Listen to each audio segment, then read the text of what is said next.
वृक्षाय नमः। 5 तत्वों को दंड प्रणाम करता हूँ।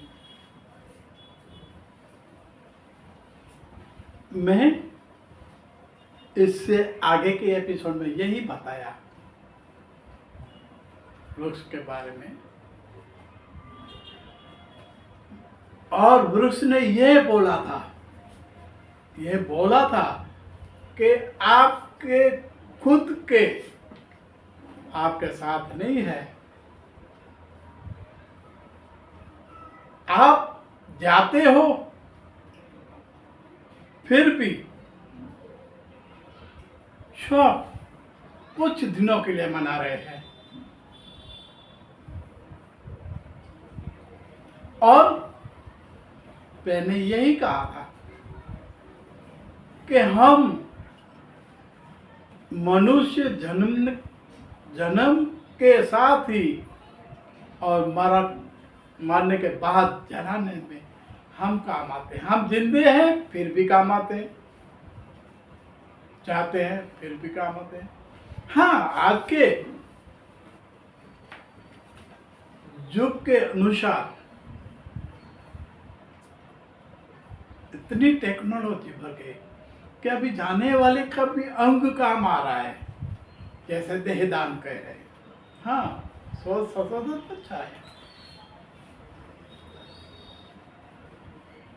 तो वृक्ष ने कहा, यही कहा,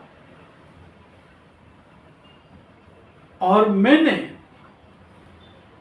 ये एपिसोड आधे में लिया था, क्योंकि हमारा एपिसोड कौन सा चल रहा था?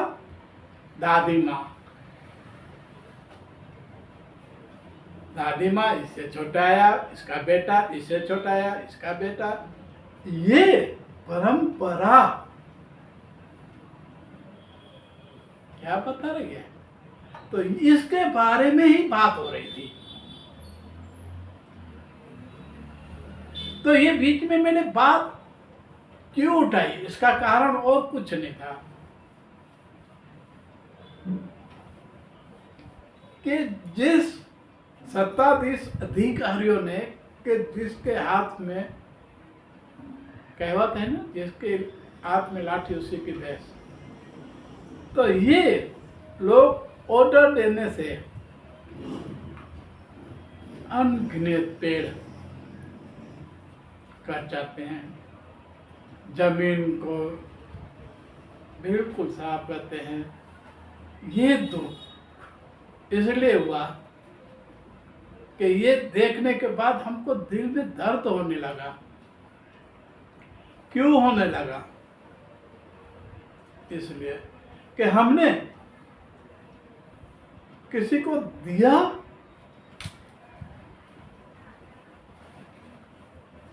नहीं, पेड़ ने सब दिया, फिर भी हम उनके लिए अच्छा तो सोचे। कम से कम आप एक बाड़ी के अंदर अनेक फल फूल लगाने के बाद भी इनकम देते हैं, और आप कुछ नहीं कमाते ना, नहीं कमाते। आपकी बाड़ी के अंदर जितने फल लगते हैं उससे खाकर आप दिन निकाल सकते हैं, साल निकाल सकते हैं, जिंदगी निकाल सकते हैं।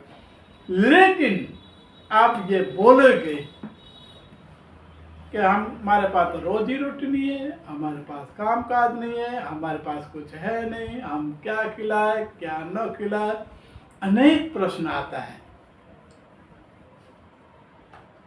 क्यों आता है? क्योंकि आप उस पे मोहताज है, आप उस पे निर्भय रहते हैं कि मुझे ये इनकम होगी, मैं ये खरीदूंगा, मैं ये धन दौलत रखूंगा, मुझे ये होगा, कल के ऊपर विश्वास नहीं है। इसलिए मैं कल का आज सोचने लगा। मैं ये एपिसोड का नाम ही यही सोचा कि आज ही सोचना पड़ता है। क्यों? इसके बाद के एपिसोड में मैं बताऊंगा।